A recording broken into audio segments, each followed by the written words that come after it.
Hi there, we're going to talk about today's Social Studies 30. So today what we talked about is political challenges to liberalism. And so essentially we talked about that one of the challenges we see for liberal democracies is apathy. And so apathy is essentially when people are not interested or not involved in the democratic process.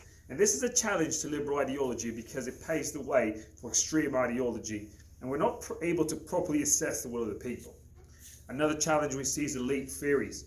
And elite theories is essentially when you believe that a small group of people, a limited electorate, can make the best decisions for society. And so we get some of the ideas of Edmund Burke and so on. The last challenge we talked about when it comes to liberal democracy is ethics and the common good. And so we said that oftentimes you can't always rely on what the people want, because essentially what the majority want must sometimes be tyrannical. So for example, with black people in the US, essentially in the South, you had a lot of people who were in favor of slavery. And we know that that's not right, that's not liberal. And so we can't always rely on the common good. So we contrasted the US and Canadian democracy to see some of the differences between the two. And some of the similarities we see is that both of them are representative democracies. So what that means is that both of them have representatives who represent the people, because in large societies, it's kind of hard to rely on direct democracies because you can't have everyone represented. So we have representative democracies. And so we talked about essentially all those ideologies, all those ideas of liberal democracy, like an independent judiciary, rule of law, periodic elections. We see all those things in Canada and the US. And the reason why we have periodic elections is because you've got to maintain the consent of the governed, the consent of the people.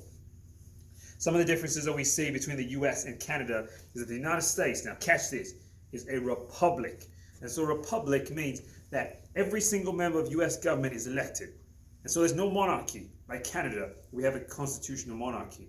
And the reason why Americans make it fundamental is because we know with the American Revolution, it was so crucial for them to elect all their government officials, like me.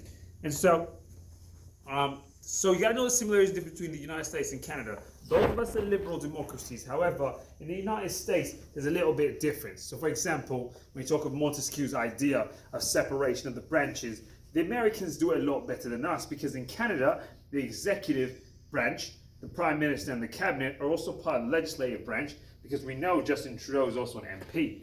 However, in the US, the president is not part of Congress, so the two branches are much more separate.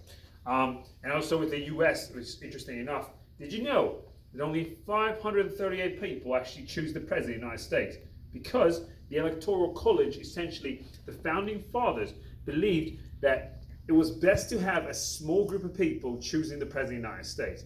And so we see Edmund Burke's idea in the American electoral process. So that's just quickly what we talked about today. Make sure you go over your notes. I'll see you guys tomorrow.